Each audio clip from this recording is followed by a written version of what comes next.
Salut les amis, aujourd'hui on est parti pour l'épisode numéro 845 de l'After Zap Image. On va débuter avec le tableau récapitulatif des résultats de la veille en Ligue des Nations. On jouait l'avant-dernière journée, à noter la victoire de la Suède face à la Croatie 2-1. Les Bleus qui s'imposent au Portugal 1-0, on va en reparler. La Suisse qui fait match nul face à l'Espagne 1-1 et l'Allemagne qui bat l'Ukraine 3-1. Vous pouvez faire un petit arrêt sur image pour découvrir les autres résultats qui nous intéressent un petit peu moins. Ensuite, on continue justement avec l'équipe de France qui est donc qualifiée pour la phase finale de la Ligue des Nations. Les Bleus font tomber le tenant du titre, le Portugal, qui était pour le moment le seul et unique vainqueur de cette Ligue des Nations, ne sera pas qualifié pour le tournoi à 4, le tournoi final, peu importe le résultat de mardi entre l'équipe de France et la Suède. Et les Bleus sont d'ores et déjà assurés de terminer en tête de leur groupe et donc d'être qualifiés pour ce Final Four. On continue donc avec le résultat et les petites infos qui sortent de ce match de l'équipe de France, donc destination Final Four. Le but de l'équipe de France est marqué par N'Golo Kanté, assez surprenant, il n'a pas l'habitude de marquer, N'Golo avec l'équipe de France, c'est seulement son deuxième but avec les Bleus, mais un but ô combien important. Et franchement hier on s'est régalé devant ce match de l'équipe de France. Quand on fait le comparatif entre le match d'hier et celui d'il y a un mois, le match aller, et qui était hyper fermé, hier on s'est vraiment régalé, surtout de la part de l'équipe de France qui a fait de très très belles choses. J'ai trouvé vraiment les Bleus au-dessus du Portugal, surtout au milieu de terrain. Le milieu de terrain français a mangé celui du Portugal.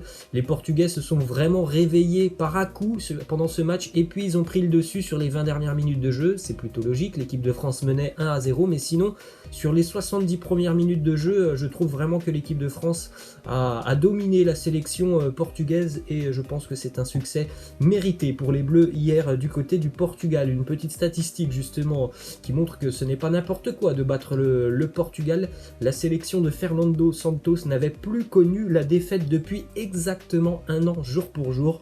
Le 14 novembre 2019, c'était la dernière défaite de la sélection portugaise, c'était face à l'Ukraine, donc un an plus tard. Et bien c'est l'équipe de France qui fait à nouveau tomber les hommes de Fernando Santos. On enchaîne avec ces statistiques du côté de l'équipe de France sur le milieu de terrain qui a été très très bon hier. Franchement déjà du côté de l'équipe de France, tout le monde a été bon hier. On peut parler vraiment du milieu de terrain parce qu'il y a des joueurs qui étaient en difficulté. On a vu Paul Pogba là très très bon hier, alors que face à la Finlande évidemment il n'était pas très très à l'aise. Il a marqué de très très très bons points, de très gros points hier. Paul Pogba, il a été très très bon avec N'Golo Kanté, Adrien Rabiot. C'était vraiment du très bon match qu'on a vu de l'équipe de France. Regardez les statistiques de Pogba et Kanté lorsqu'ils sont alignés ensemble avec l'équipe de France. C'est 26 matchs joués pour aucune défaite pour les Bleus, 20 victoires et 6 matchs nuls. Il y a de la complémentarité franchement entre les deux. N'Golo Kanté qu'on connaît dans son registre de récupérateur de ballon, il arrive aussi à se projeter vers l'avant. On l'a vu hier, il est buteur, mais on l'a vu aussi quelquefois se projeter sur l'avant. Et puis Pogba qui lui aussi récupère des ballons. Et puis dans l'utilisation du ballon, il est évidemment plus à l'aise que Kanté. Les transversales hier qui arrivent dans les pieds, des passes qui cassent un petit peu les lignes. C'est le Pogba qu'on aime, c'est le Pogba qu'on veut voir. On l'a vu hier et ça fait évidemment beaucoup de bien de le voir comme ça. On pourrait parler aussi de la belle prestation d'Adrien Rabiot. Regarde les statistiques de N'Golo Kanté face au Portugal hier. C'est 100% des duels aériens qu'il a gagné. Bon, en même temps, il y a eu un duel aérien pour Kanté, il l'a gagné. Mais bon, on rappelle que Kanté, il n'est pas très très grand. Donc c'est quand même assez intéressant. 89 ballons touchés, 88% de précision au niveau des passes. D'ailleurs, à partir de la 70e hier, bon, au niveau des précisions des joueurs au milieu de terrain, de précision des passes, c'est un petit peu descendu, mais à la 70e, les trois milieux de terrain français avaient 90% de précision de passes hier, donc c'est quand même pour montrer que les Bleus ont surdominé le Portugal aussi au milieu de terrain. Pour N'Golo hier, c'est quand même 5 tacles réussis, 4 interceptions, une occasion créée, un tir, un but, donc on le sait, il a encore une fois récupéré énormément de ballons. On continue avec une déclaration de Pascal Dupraz qui nous dit Paul Pogba, c'était avant le match. Il nous dit Paul Pogba, c'est un top joueur, mais qui pour plusieurs raisons n'est pas à son meilleur niveau. Il n'est donc pas indispensable pour l'équipe de France. Je pense que Corentin Tolisso, par exemple, peut le remplacer avantageusement important. Alors je pense que Tolisso ne serait pas capable de faire le match qu'a fait Paul Pogba hier. Je ne dis pas que Tolisso est un mauvais joueur, je pense qu'il n'aurait pas le même impact que Paul Pogba. Après évidemment Corentin Tolisso c'est certainement l'option numéro 2 hein, pour Didier Deschamps en cas d'absence par exemple de Pogba. Je pense que le nom qui viendra tout de suite en tête de Didier Deschamps, ça sera celui de Corentin Tolisso. Mais lorsque les deux joueurs sont à leur meilleur niveau, il me semble quand même que Paul Pogba est au-dessus de Corentin Tolisso. Ensuite, une statistique qui concerne Anthony Martial qui reste sur 22 tirs avec l'équipe de France sans trouver le chemin des filets. C'est dur pour Anthony Martial hier parce qu'il a eu d'énormes occasions. Il se crée déjà ces occasions, donc déjà ça c'est une très très bonne nouvelle. Hier, il tombe tout simplement sur une muraille. Rui Patricio, il a été énorme hein, hier pour la sélection portugaise.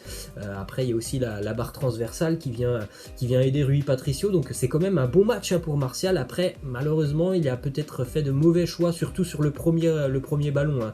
La belle ouverture d'Antoine Griezmann, tout le monde le voit. Il faut faire un petit piqué. Il a choisi la mauvaise option, mais au moins il se crée ses occasions et ça c'est déjà très important. On poursuit avec une double déclaration de Raphaël Varane qui premièrement nous dit: sur les derniers mois, ce sera notre match référence. Je pense que on est tous d'accord pour le dire. Hier, face à un adversaire qui était une équipe du top niveau, l'équipe de France a sorti un très bon match. Donc évidemment, c'est le match référence déjà depuis plus d'un an maintenant. Et tous les hommes qui étaient présents sur le terrain hier ont marqué d'énormes points. Ensuite, autre déclaration de Raphaël Varane qui nous dit: on a vu beaucoup de solidarité, d'envie, l'état d'esprit était top, on aurait pu marquer en première mi-temps, on s'est créé de belles occasions, on a été très solide aussi. C'est vrai que la première mi-temps, l'équipe de France aurait mérité de mener au moins 1-0, et puis en seconde mi-temps, on en a parlé, c'est normal quand tu mènes 1-0, le Portugal c'est pas des peintres non plus, donc évidemment ils sont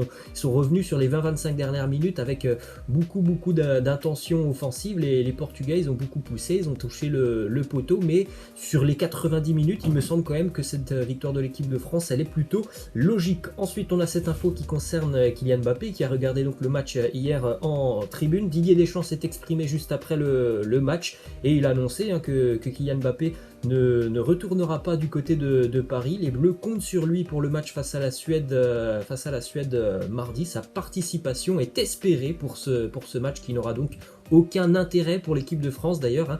La petite info, c'est comment va jouer l'équipe de France avec Kylian Mbappé. Donc parce que là, hier, on a vu une équipe de France très très à l'aise et on peut dire que les 11 joueurs ont été très bons. Donc on peut aussi se dire que normalement, lorsque Kylian Mbappé est apte à 100%, il est présent dans cette équipe. Donc il faudra bien sortir un joueur de cette équipe comme on a vu hier. Vous pouvez me laisser d'ailleurs en commentaire pour vous quel est le joueur qui va sauter de cette équipe de France parce qu'il n'y a quand même aucune chance de voir Kylian Mbappé être sur le banc de touche. On continue maintenant du côté de la Ligue des Nations avec le résultat de la Mannschaft qui s'impose face à l'Ukraine 3-1. L'Allemagne fait une très bonne opération avant la finale du groupe. Mardi prochain, l'Espagne recevra l'Allemagne. On jettera un petit coup d'œil au classement dans quelques instants. L'Allemagne s'impose 3-1 grâce à un but de Sané et un doublé de Timo Werner. Timo Werner qui est l'homme en forme hein, du côté de l'Allemagne, mais aussi de Chelsea. Regardez les statistiques de Werner sur les 5 derniers matchs, c'est 7 buts marqués. Dans l'autre match du groupe, l'Espagne se déplaçait en Suisse et le fait marquant de cette soirée, c'est la 177e sélection de Sergio Ramos, le capitaine de la Aurora, qui est donc devenu le joueur le plus capé de l'histoire des sélections européennes. Il a donc dépassé officiellement Gigi Buffon avec cette 177e sélection. Une 177e sélection dont il va se rappeler parce qu'elle a été très très particulière pour Ramos. Regardez le résultat de ce Suisse-Espagne 1-1.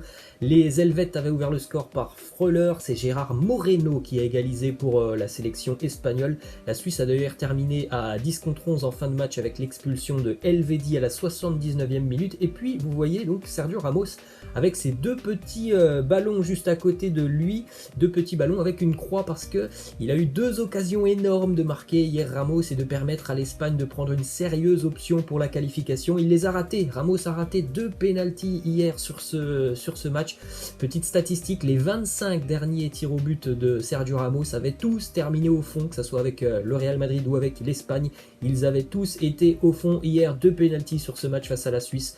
Les deux ne sont pas rentrés pour Ramos. Grosse prestation aussi évidemment de Yann Sommer, le gardien de la Suisse. C'est une mauvaise opération parce que la donne elle est simple maintenant pour la sélection espagnole. Il faudra à tout prix s'imposer face à l'Allemagne mardi pour pouvoir espérer être présent lors du Final Four. On continue sur ce match Suisse-Espagne avec une scène assez surréaliste. En conférence de presse, le sélectionneur de l'Espagne, Luis Enrique, est interviewé par des journalistes espagnols qui lui posent plusieurs questions et qui lui parlent notamment du fait que la Suisse a été réduite à 10 minutes de la fin du match.